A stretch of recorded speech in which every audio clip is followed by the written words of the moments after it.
பண்ருட்டியிலே நம்முடைய வேட்பாளர் அப்துல் ரஹ்மான், கடலூரிலே நம்முடைய வழக்குரைஞர் சந்திரசேகர், நெய்வேலியிலே அண்ணன் சபா ராஜேந்திரன் அவர்கள், திட்டக்குடியிலே மாண்புமிகு அமைச்சர் அண்ணன் சி வே கணேசன் அவர்கள் இன்றைக்கு சமூக நல்லிணக்கத்தை கடலூர் மாவட்டத்தில் மிகப்பெரிய அளவிலே கட்டி காப்பாற்றிக் கொண்டிருக்கிற, ஒரு காலத்தில் எம்ஆர்கே அவர்களும் எல்இபி அவர்களும் எதிரும் புதிரும் அரசியல் செய்த காலம் உண்டு.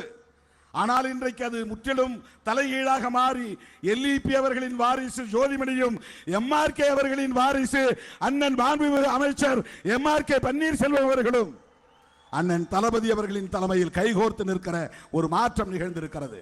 அப்படிப்பட்ட சமூக நல்லிணக்கத்தை இங்கே பேணி பாதுகாத்து வருகிற அண்ணன் மாண்புமிகு அமைச்சர் குறிஞ்சிப்பாடி தொகுதியிலே வேட்பாளராக போட்டியிடுகிறார்.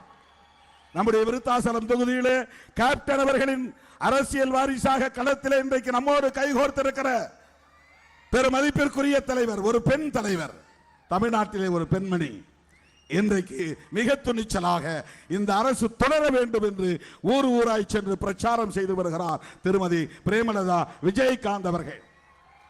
சிதம்பரம் தொகுதியிலே மனிதநேய ஜனநாயக கட்சியின் தலைவர் தமீமுன் அன்சாரி, அவருக்கு உதயசூரியன் சின்னம், விருத்தாசலத்திலே முரசு சின்னம், மற்ற தொகுதியில் அனைத்திலும் அண்ணன் புவனகிரி மன்னிக்க வேண்டும், துரைக்கு சரவணன் அவர்கள் உதயசூரியன் சின்னத்திலே போட்டியிடுகிறார்.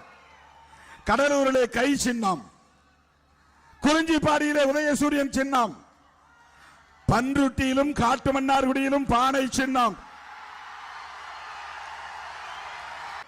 கடலூர் மாவட்டத்தில் 9க்கு 9 வெற்றி பெற வேண்டும். விடுதலை சிறுத்தைகள் அங்கம் வகிக்கிற மதசார்பற்ற முற்போக்கு கூட்டணி 200 இடங்களுக்கு மேல் வெற்றி பெற வேண்டும். அதற்கு இந்த எஞ்சிய நாட்கள் கண்துஞ்சாமல் நீங்கள் பாடாற்ற வேண்டும் என்று கேட்டு வாய்ப்புக்கு நன்றி கூறி முடிக்கிறேன். நன்றி, வணக்கம்.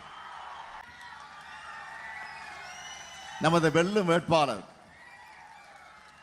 அருமை சகோதரி பிரேமலதா விஜயகாந்த் அவர்கள்,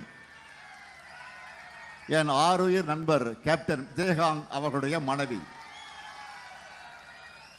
தேசிய முற்போக்கு திராவிட கழகத்தின் பொதுச் செயலாளர்,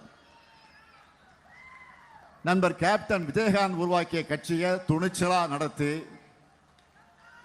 துரோகிகளிலிருந்து தமிழ்நாட்டை காப்பாற்றணும் என்ற தெளிவா முடிவெடுத்து உறுதியோட நம்முடைய கொள்கை கூட்டணியில இணைந்திருக்கிறார். அவரே சொன்னார்,